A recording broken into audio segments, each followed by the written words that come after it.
pretty natural position to the 3. This looks like a drill.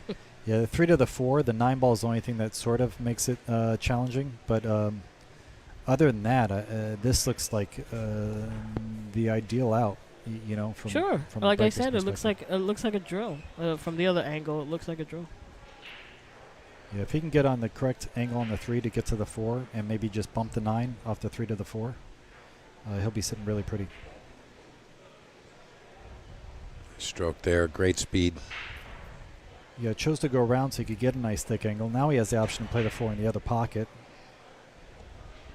Now he's going to attack the 9 like I originally thought. What do you use here, Snooky? A center right or a top right? I like center right. I like think. center right also. Yeah.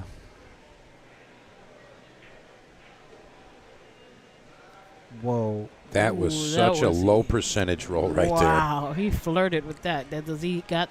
Can we see the other angle? Does he have? I don't think he's got a shot, guys. I mean, he can hit it. Yeah, he's got to jump it, I think. I think a jump is actually the right play Is here. it a jump-a-makeable shot? It is It's a a jump-a-makeable. jump-a-makeable, yep. That's right. Yeah. He could also possibly play it safe, but I think he's going ahead for the jump cube. I don't like that. I don't like the safe from here because it's really not that much of a blockers out there. Well, the safe I And the see safe is... and the it goes underneath, right under the. yeah, I like making the 4 all the way up between to the middle diamond. To the middle diamond, yeah. And bringing the cube back and forth, trying to get behind the 9. Right. It's there, but he feels like It's he's... not. This is a relatively easier bank shot. I mean, jump shot. I don't know.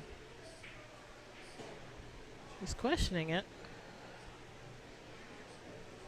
Yeah, he's looking a little more at the safe now. I kind of like him playing the safe here, just because you're at 2-0. If you miss the jump, you're kind of selling out. But the safe, he can actually control everything. Control it, right. Make sure that his Depends on opponent how works. aggressive you want to feel at the table, He actually has a different... Well, let's see if he plays the safe I originally said, but he has a different safe too. Yeah, that's what I was thinking. That's a tough one to try to get to.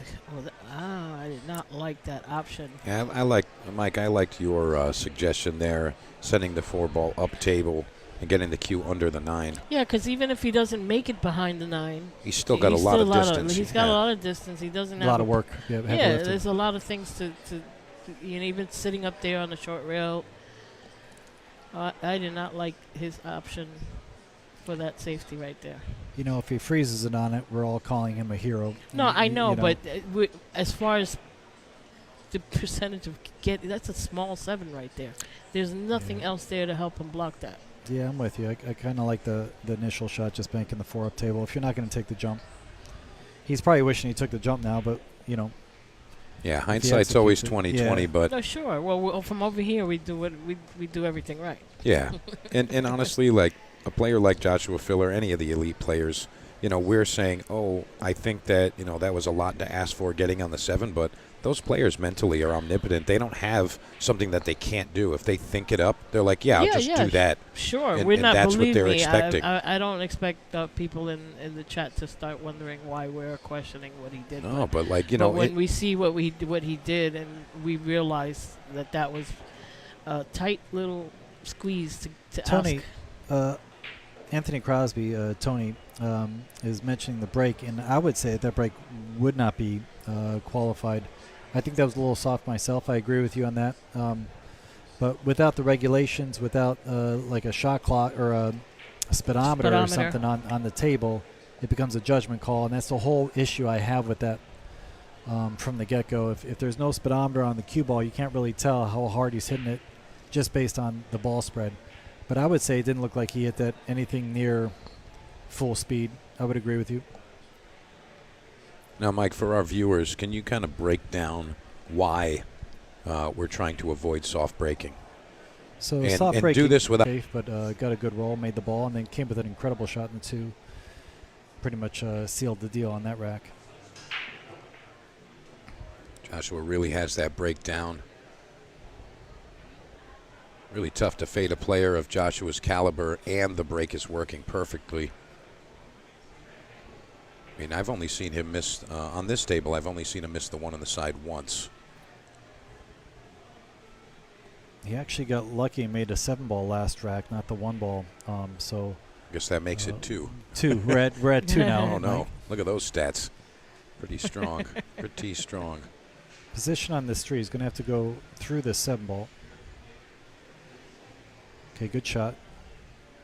And he's got the 3-6 combination. Again, he's favored to make this, but this is missable. He's looking to use the 8-ball to slow down the progress of the cue. I would probably use a straight follow and go off the rail and into the 8. He's looking to go direct at the 8, so he's using more of a stun draw or a sliding draw. But I would just follow, go to the rail, and then tap the 8. Oh, okay, he did have that shot. Nice. Keeping things very simple and easy to manage here, Joshua Filler. Off to a great start. This is center right. He's going to clip the 9 and then go towards the 4 in the side pocket. Oh, wow. So, Snooki, Yeah, how are you liking this event right now? I'm loving it. This is a mini open over here. Yeah, it is. You got anybody that you're rooting for in particular, or you're a fan of a particular player that's still in the field? I might have a favorite or two, but I'll keep that information private. All right, that's fine. That's fine. You know what, I like to root for the slight underdogs because I always think, I mean, you see these guys.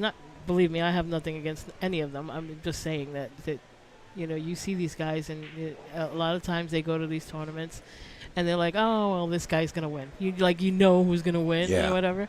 And I want to see that one dude that gives it his all. Yeah. You know what I mean? And he's the unexpected win, the guy who comes out fighting and actually shows up. You know what I mean? So, there's a couple of guys here that fit that description. Yeah, totally. And I like to see the fight. Yeah. I love it. Yeah, I agree with that. And, I do think that, some of these, especially the young up-and-comers, they look for a stage like this to gain to showcase. To gain that notoriety. And now they are one of those favorites when they walk into a world-class field. And, in this particular final